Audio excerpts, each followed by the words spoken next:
Alors on va ouvrir le groupe et regarder un peu ce qu'il y a dedans.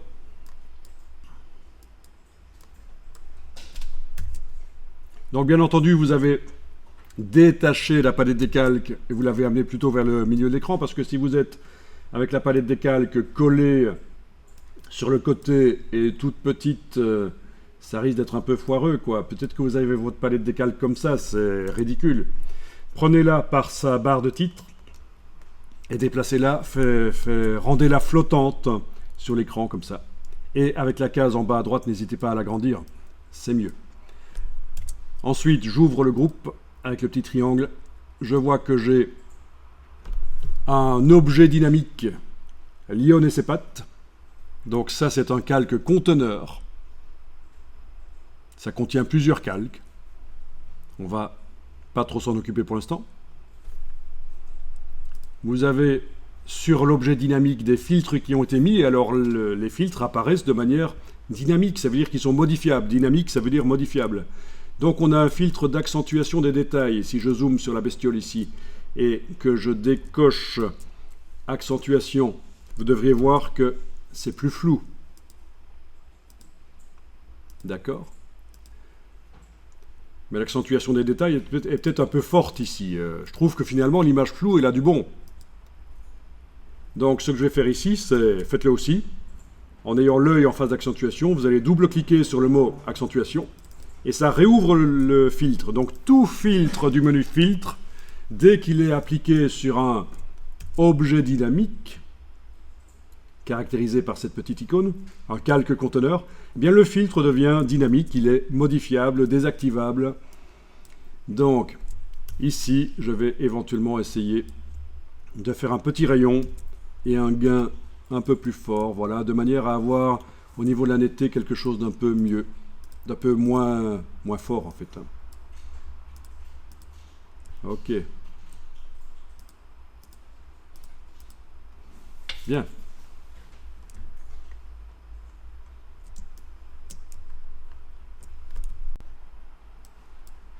Le filtre accentuation peut servir aussi à amener du punch à une image, donner du relief. On peut tester, je n'ai jamais testé sur ce lion ici, mais on peut tester ce que ça donne si on utilise le filtre accentuation différemment. En fait, on va ajouter un deuxième filtre accentuation. Si ça ne donne rien, on le désactivera. Le fait est que vous devez avoir votre objet dynamique activé dans la palette des calques. Et alors, vous allez maintenant dans le menu filtre, renforcement, accentuation. Donc, dans la version anglaise de Photoshop, ce sera Filter, Sharpen, et le filtre s'appellera Unsharp Mask. Je le dis tout de suite parce que si vous êtes dans la version anglaise à un certain moment, vous n'allez pas le trouver facilement. Accentuation, c'est Unsharp Mask. Donc, je vous montre ici. Voilà. Unsharp Mask, donc bizarrement, ça accentue les détails. Donc c'est pas bizarre quand on sait d'où ça vient des labos photo traditionnels. C'est une technique qui consiste à... On a le négatif de la photo, bien net le négatif. On fait un négatif du négatif. Et cette version du négatif, elle est floue. Et on superpose les deux. Et il reste uniquement les contours. C'est un système de détection de contours et ça permet d'accentuer. Bon, je vais voir si je retrouve quelque part une petite explication là-dessus. Parce que quand je vous l'explique comme ça, c'est pas évident. Il vaut mieux que ce soit visuel. Mais bon, c'est pas essentiel de comprendre quelle est cette technique traditionnelle de labo photo traditionnel. Il faut juste voir que ici, c'est juste la transposition dans Photoshop, le Unsharp Mask. Et ça fait parfois des images avec un côté un peu plastique qu'on voit sur des couvertures de mauvais magazines, mais de moins en moins quand même, parce que la qualité des magazines s'est améliorée. Mais dans les années 80-90, on voyait souvent des visages sur les magazines bas de gamme populaires. Et il y avait cet aspect plastique dessus, c'était un peu trop le Unsharp Mask qui avait été poussé. Bon, quoi qu'il en soit, voilà. Vous avez ajouté un deuxième filtre d'accentuation mais celui-là, on va l'utiliser différemment du premier. Donc ça va être pour amener un peu de relief, de modeler éventuellement. Et donc celui-là, au lieu d'avoir un faible rayon et un fort gain, on va plutôt mettre un petit gain et un rayon plus fort. Alors voyons ce que ça donne. Ah ben c'est pas si mal en fait. Qu'est-ce que vous en pensez? C'est pas si mal. Si je coche et décoche la case aperçue, je vois que finalement, ça donne du punch, du relief. C'est un peu comme une retouche automatique, quoi. Par contre, on perd du détail dans les parties les plus claires et les parties les plus foncées. Mais comme c'est un filtre dynamique, les pixels ne sont pas réellement modifiés. C'est juste son aspect. Ok, donc si je veux revenir dedans, il faut que j'arrive à savoir lequel des deux c'est. Peut-être en enlevant l'œil et en le remettant. Ouais, c'est bien celui-là. Donc je double-clique sur le filtre accentuation, celui du dessus.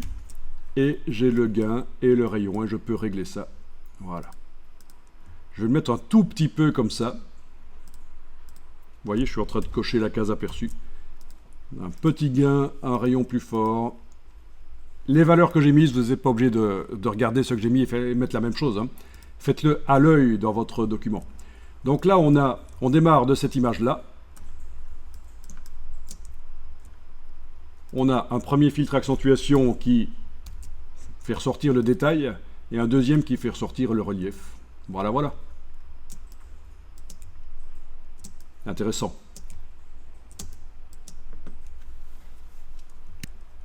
Est-ce que vous savez pourquoi l'image de départ était un peu floue? Si j'enlève les filtres accentuation que je regarde. Pourquoi c'est un peu flou? Là, je vais les remettre. Voilà. Bon, d'abord, ceci, vous allez pouvoir l'enregistrer parce que vous avez fait quelque chose sur l'image. Vous allez dans Fichier, Enregistrer sous, et dans le dossier dans lequel vous avez trouvé la Lyon 18, vous enregistrez sous le nom Lyon 19. Au niveau du poids du fichier, c'est quand même du costaud. On est à 26 mégas, 27 mégas, ce qui n'est pas encore grand-chose, hein. Vous voyez que dans le même dossier, on a un dossier de décor sur lequel on ira jeter un œil tout à l'heure. 108 mégas le décor. Il n'est pas rare d'avoir des images Photoshop professionnelles qui font 500 mégas, 1 giga, voire même plus, hein. Donc, il y a intérêt à avoir du disque dur. Le disque dur, ça s'est énormément démocratisé, vous avez de la chance. Actuellement, 2000 gigas, ça coûte à peu près combien? 60 €? En 1993, j'ai travaillé toutes mes vacances pour m'acheter un disque dur, qui était 3 fois plus gros que le disque dur à l'intérieur de mon ordinateur, donc c'était un disque dur externe. Donc, j'ai dépensé, je pense, 1500 € dans ce disque dur. Vous savez quelle était sa capacité? En quelle année? En 93. 0,7 gigas. Vous voyez qu'on vient de loin. Le prix a été diminué par 30 ou 25, en même temps que la capacité a été multipliée par 3000, quoi. C'est la folie et ce n'est que le début. Attendez-vous au pire. Dans 10 ou 20 ans, les ordinateurs que vous connaissez maintenant, les gens vont en rigoler. Même si c'est un truc avec une carte graphique qui vous a coûté la peau des fesses. Les choses vont évoluer d'une manière dingue. Et ce qui est intéressant, c'est que les applications, les logiciels, les métiers vont évoluer aussi avec, forcément. Mais donc, je reviens à ma question. Pourquoi est-ce que la photo est floue?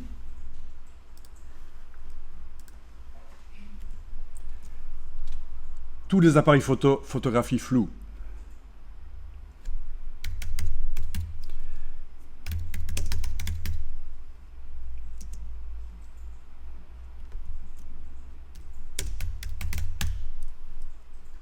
Voyons un peu ça.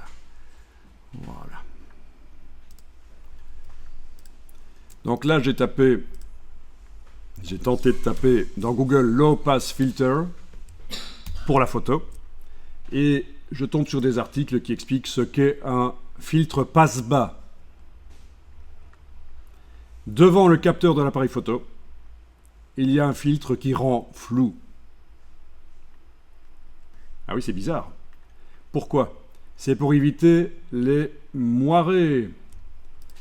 Si l'appareil photo photographiait trop net, si le capteur recevait des choses trop nettes, quand on photographie des réseaux parallèles de lignes, on aurait ceci, des moirés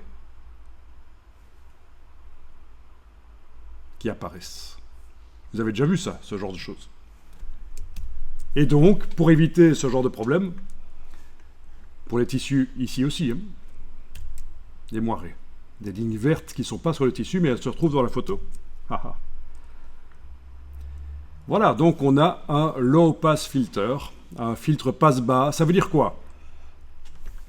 En photographie, on considère que le détail très fin dans les photos, dans la réalité, le détail très fin en fait, c'est ce qu'on appelle des hautes fréquences. Et les plages unies de couleurs, c'est ce qu'on appelle des très basses fréquences. D'accord? Et donc, quand on utilise un filtre passe-bas, il ne laisse passer que les basses fréquences, pas les hautes fréquences. Donc, autrement dit, il ne laisse pas passer le détail. Autrement dit, il rend flou. Voilà. Donc, c'est ça qu'il faut comprendre quand on parle de fréquence en photographie et en infographie. Haute fréquence, basse fréquence, c'est beaucoup de détails fins ou pas beaucoup de détails fins, des surfaces plutôt unies sans détail. Et alors, ici, l'article vous parle d'un appareil qui s'appelle le D800, qui est disponible en version sans filtre passe-bas. Et son avantage, c'est que quand on photographie de la nature, c'est le D800E en fait, quand on photographie la nature, on a des choses plus nettes.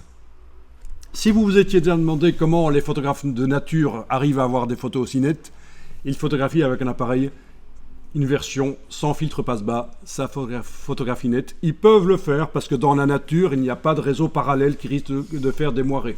Voilà. Comme ça, vous avez l'astuce. Et donc, toutes les photos, la plupart, sauf vraiment celles des photographes qui ont l'appareil photo spécial sans filtre passe-bas, toutes les photos sont floues et le filtre accentuation des détails permet de ramener le détail, quoi. C'est pas la meilleure méthode pour ramener le détail. Il y a une meilleure méthode qui s'appelle le filtre passe haut dans Photoshop. L'accentuation par passe haut, mais on va pas en parler ici. Bon, ici je vous montre rapidement une playlist que j'ai créée avec justement ce thème de l'accentuation des détails avec la méthode meilleure que ce qu'on a vu. Le filtre accentuation, filtre renforcement accentuation, il est vieux. Il y a des méthodes plus évoluées, mais qui prennent un peu plus de temps à être mises en œuvre. Et donc c'est ce qu'on appelle l'accentuation des détails par passe haut. Et en plus, dans cette playlist, j'explique comment on peut rapidement l'appliquer sur plein d'images pour rapidement amener de la netteté sur plein d'images. Donc, avec le système des scripts d'action de Photoshop. Donc, évidemment, je compte sur vous pour regarder ça pour demain matin. Non, je rigole. C'est facultatif, évidemment. Je vous informe juste, ça dure 1h47 de vidéo. L'adresse est là. Et je vous ai fait le lien bit.ly. En tapant ça dans la barre d'URL d'un navigateur, vous devrez arriver sur la playlist. Donc c'est vraiment pour ceux que ça intéresse, hein. C'est comme ça que ça marche, hein. Chacun d'entre vous a son parcours, va se développer les compétences qu'il veut développer. On ne vous demande pas d'être tous pareils. Donc c'est pour ça que peut-être que certains qui sont assez orientés photo pourraient être intéressés par ce genre de choses. Vous regardez ça ou vous regardez quelqu'un d'autre qui explique la même chose, peu importe, hein. Le but c'est pas que vous regardiez mes vidéos, c'est même pas monétisé, donc je vous précise, hein, parce qu'après on va dire hey, il envoie vers ses vidéos et ça lui rapporte plein de fric et puis après il roule en Mercedes, c'est à cause de ça. Pas du tout. Ok.